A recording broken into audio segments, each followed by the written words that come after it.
مختصراً اللہ تبارک و تعالیٰ نے قرآن پاک میں ارشاد فرمایا ہے وَمَا خَلَقْتُ الْجِنَّ وَالْإِنسَ إِلَّا لِيَعْبُدُونَ، میں نے جنوں اور انسانوں کو بنایا ہے تو فقط عبادت کے لیے۔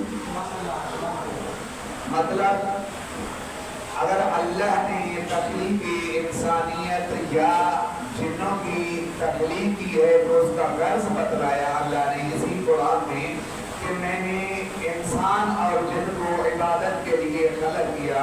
اب ہم پر ڈپینڈ پڑتا ہے کہ ہم اللہ کی کس طرح عبادت کرتے ہیں اور اللہ کے دربار میں کس لہجے میں آتے ہیں، کس طریقے سے آتے ہیں، یہ ہم پر فرض بن جاتا ہے، کیونکہ ہماری وجہ خلقت یہی ہے کہ ہم اللہ تبارک و تعالیٰ کی بارگاہ میں آئیں اور خلوص نیت کے ساتھ اللہ تبارک و تعالیٰ کے آگے سجدہ کر کے اس کی کبیرہی بیان کریں۔ سوال پڑھیں محمد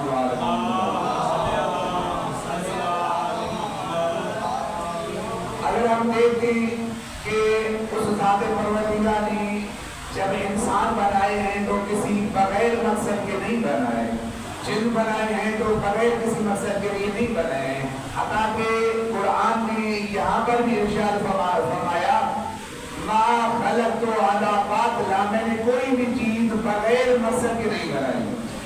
اگر انسان بنایا ہے تو اس کا مقصد ہے، جن بنایا ہے تو اس کا مقصد ہے، اگر ملائک بنایا ہے تو اس کا مقصد ہے، یعنی گویا کہ ہر چیز جو اللہ تبارک و تعالیٰ نے اس کائنات میں خلق کی ہے اس کا کوئی نہ کوئی مقصد ضرور ہے، لیکن انسان کے لیے، جنوں کے لیے، ملائکہ کے لیے اللہ نے واضح طور پر ارشاد فرمایا وَمَا خَلَقْتُ الْجِنَّ وَالْإِنسَ إِلَّا لِيَعْبُدُونَ، اگر میں نے جنوں اور انسانوں کو بنایا ہے تو فقط اپنی عبادت کے لیے، جنوں اور انسانوں کو بنایا ہے تو اپنی عبادت کے لیے، چاہے وہ کوئی بھی انسان ہو، پہلا انسان حضرت آدم سے لے کر آخری انسان قیامت تک جو آخری انسان بچے گا، اگر کوئی بھی انسان باقی رہے گا تو وہ فقط اس کا غرض یہی ہوگا کہ اللہ نے اس کو عبادت کے لیے بنایا ہے اور اللہ کی عبادت کرتا رہے گا۔ صلوات پڑھیں محمد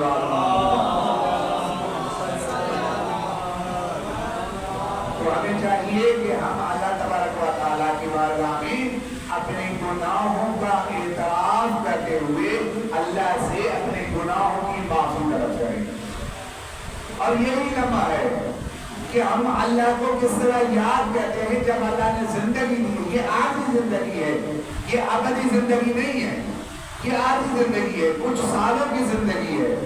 یہاں پر ہر انسان نے ہمیشہ کے لیے رہنا نہیں ہے۔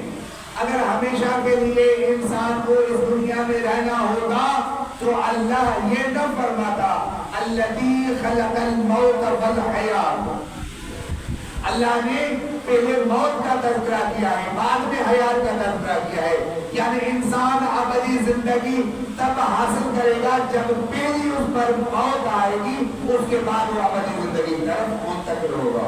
یعنی ہر ایک نے مرنا ضرور ہے، ہر ایک نے یہ دنیا چھوڑنی ہے، ہر ایک نے اپنے پیاروں کو چھوڑنا ہے، ہر ایک نے اپنی اولاد کو چھوڑنا ہے، یعنی یہ دنیا چھوڑ کر جب ہم اگلی دنیا کی طرف منتقل ہوں گے تو ہمیں جو یہاں دنیا میں ہم نے جو نام اعمال کیا ہوگا اس کا حساب دینا پڑے گا۔ تو بہتر یہ نہیں ہے کہ ہم اچھے اعمال انجام دیں، اللہ تبارک و تعالیٰ کی رضا خریدیں، اللہ تبارک و تعالیٰ کی محبت حاصل کریں، اللہ تبارک و تعالیٰ کی خوشنودی حاصل کریں اس دنیا میں رہ کر۔ تبھی تو قرآن نے فرمایا الذی خلق الموت والحیات، میں نے اللہ تبارک و تعالیٰ فرماتا ہے میں وہ اللہ ہوں جس نے پہلے موت کو خلق کیا ہے اس کے بعد زندگی کو، یعنی یہ دنیا جو ہے جس دنیا میں ہم زندگی بسر کر رہے ہیں، جس کو ہم ابدی زندگی سمجھ رہے ہیں، یہ دنیا زندگی گزارنے کے لیے نہیں ہے، یہ کمرہ امتحان ہے، یہ امتحان چل رہا ہے ہمارا۔ اب امتحان میں لازماً ہمیں لازم پڑتا ہے کہ ہم اچھے سے اچھے امتحان دیں تاکہ اچھے سے اچھے نمبر ہمیں مل سکے۔ اگر ہم اچھا امتحان دیں گے ہمارے نمبر اچھے ہو جائیں گے، اگر ہم غلط امتحان دیں گے لازماً ہمیں فیل کیا جائے گا، اور ہم فیل ہونے کی جگہ کیا ہے؟ ہم فیہا خالدون، ان کو ہمیشہ کے لیے جہنم میں دھکیلا جائے گا. سبات کریں محمد وآل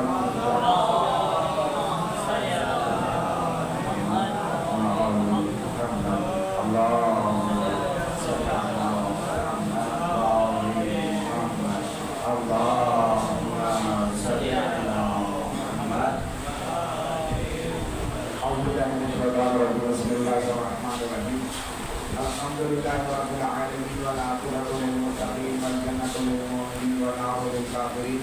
الصلاۃ والسلام علی اشرف الانبیاء والمرسلین ابی القاسم محمد. الصلاۃ والسلام علی علی بن ابی طالب علیہ السلام.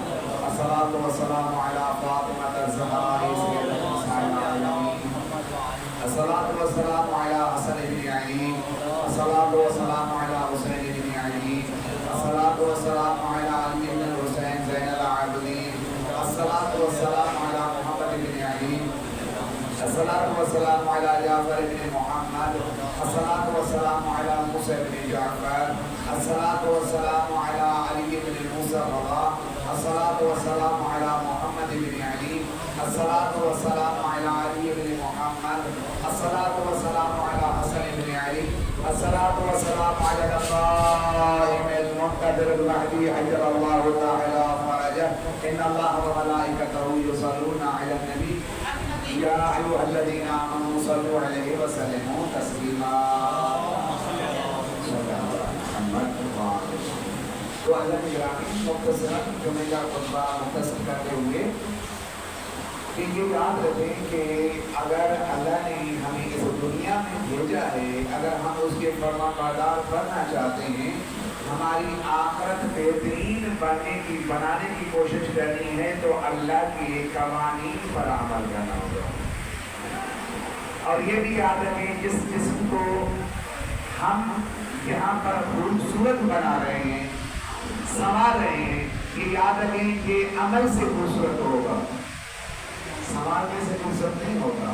اگر کردار صحیح ہوگا، عمل صحیح ہوگا تو کامیابی ملے گی. آج ہم اس دنیا میں رہ کر ایک مکھی ہم اپنے جسم پر برداشت نہیں کر سکتے. اگر عمل صحیح نہیں ہوگا تو پھر قبر میں پتا چلے گا کہ کیا کیا وہاں پر دیکھنا پڑ رہا ہے. یہاں تک کہ دنیا میں ہم یہ کہتے ہیں کہ جسم ہمارا ہے اور ہم جس طرح چاہیں یوز کر سکتے ہیں، لیکن اللہ تبارک و تعالیٰ نے تو خود قرآن میں ارشاد فرمایا اليوم نختم على افواههم وتكلمنا ايديهم وتشهد ارجلهم بما كانوا يكسبون. یہ تو لوگ گمان کرتے ہیں کہ یہ جسم ہمارا ہے، ہم جس طرح سنواریں، جس طرح اس پر یعنی جس طرح گناہوں کی طرف اس کو ابھاریں، لیکن اللہ تبارک و تعالیٰ کہتا ہے کہ یاد رکھنا تو زبان سے تو اتنا جھوٹ بولتا رہا ہے، لوگوں کو دھوکے دیتا رہا ہے، لیکن یہ زبان قیامت کے دن بند کر دی جائے گی، اس زبان پر مہر لگا دی جائے گی. تو پھر بات کیسے کریں گے؟ جب زبان بند کر دی جائے گی تو بات کیسے کریں گے؟ اللہ نے فرمایا سورۃ یاسین میں اليوم نختم على افواہہم وتکلمنا ایدیہم. زبان تو بند کر دیں گے لیکن ان کے ہاتھ ہم کچھ اللہ کے ساتھ باتیں کریں گے کہ پروردگار یہ فلاں کام کیا جاتا تھا، پروردگار یہ فلاں تیری نافرمانی پر جایا کرتا تھا، پروردگار جن جن گناہوں کی وجہ سے تو نے اس کو روکا تھا، جو جو گناہ آپ نے ان پر حرام کیا تھا اس کی طرف بڑھتا جایا کرتا تھا.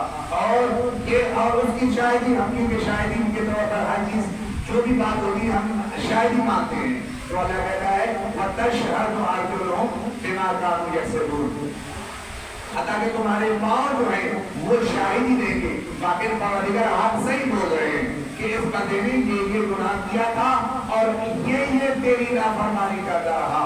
تو اللہ تبارک و تعالیٰ کا بھی عجیب و غریب منطق کا فلسفہ ہے جو سورۃ اعراف میں اللہ تعالیٰ نے اس کا جواب دیا ہے لا يدخلون الجنہ حتی یلج الجمل فی سم الخیاط. یہ جو لوگ گمان کرتے ہیں کہ ہم تھوڑا سا عمل کریں گے، بھلے ہم ساری زندگی اللہ کی نافرمانی کریں، تھوڑا سا عمل کریں گے، کلمہ پڑھ رہے ہیں لا الہ الا اللہ محمد رسول اللہ، کلمہ پڑھ رہے ہیں علی بن ولی اللہ، بس کلمہ پڑھ کر ہم ہم جو ہے نا جنت میں چلے جائیں گے. وہاں پر قرآن نے فیصلہ کر دیا جو بھی اللہ کا نافرمان بندہ ہوگا لا يدخلون الجنہ، وہ کبھی جنت میں اس وقت تک داخل نہیں ہوگا یلج الجمل فی سم الخیاط، جب تک اونٹ سوئی کے سوڑا سے گراس نہ ہو. اب مجھے اتنا بتائیں، اگر ہم جو گناہ کر رہے ہیں تو صرف اتنا بتائیں کہ اللہ نے فیصلہ دے دیا اس وقت تک جس سوئی کے سوراخ سے بال کراس نہیں کرتا اسی سے بندہ کیسے کراس کرے گا؟ یعنی اس کا مطلب یہ ہے جب ہمارے اعمال نیک ہوں گے، ہم نیکیاں کریں گے، ہم اللہ کی نافرمانی سے خود کو بچائیں گے تو ہماری دنیا میں بھی کامیابی ہوگی، آخرت میں بھی کامیابی ہوگی انشاءاللہ. ہم یہی کوشش کر رہے ہیں اور ہر جمعے پہ میں یوں تو کہوں گا کہ آپ دنیا والی، حالانکہ قرآن نے بھی یہ بھی کہا کہ آپ آگ کی تپش دیکھنی ہے تو دنیا کی آگ کو ہاتھ میں پکڑ کر دیں. کیا یہ تپش برداشت کر سکتے ہو؟ یہ دنیا والی آگ یہ برداشت کر سکتے ہو؟ جب یہ برداشت نہیں کر سکتے، یہاں تک میں نے پڑھا ہے کہ جب یہ وحشت قبر کیا ہوتا ہے، وحشت قبر جب مردے کو قبر میں دفن کیا جاتا ہے تو کبھی ہم اپنے کو چونٹی مارے کتنی تکلیف محسوس ہوتی ہے. وحشت قبر یہ ہوتی ہے کہ جب اس کو قبر میں لٹایا جاتا ہے تو وہ اگر گناہگار ہوتا تو وہ قبر مل جاتی ہے، یہاں تک مل جاتی ہے کہ اس انسان کا جسم سرنے کی طرح بن جاتا ہے. جب ہم چونٹی برداشت نہیں کر سکتے تو اتنی تکلیف ہم کیسے برداشت کریں گے؟ پھر ہم معاملہ کیسے کریں گے؟ کس سے شکایت کریں گے؟ جبکہ ہمارے لیے شکایت کے دروازے بند کر دیے جائیں گے. دنیا ہے، جو کرنا ہے اس دنیا میں کر کے جاؤ، آگے کچھ نہیں ملنا، آگے فقط حساب دینا ہے بس اور کچھ بھی نہیں ہے. تو یہ دنیا ہے اور اس دنیا کو جتنا آپ رقیب بنائیں گے، کوشش کریں قرآن کے قوانین کے مطابق چلیں، انشاءاللہ آپ کی دنیا میں بھی کامیابی ہوگی اور آخرت میں بھی کامیابی ہوگی. بسم اللہ الرحمن الرحیم. قل هو الله احد الله الصمد لم يلد ولم يولد ولم يكن له كفوا احد.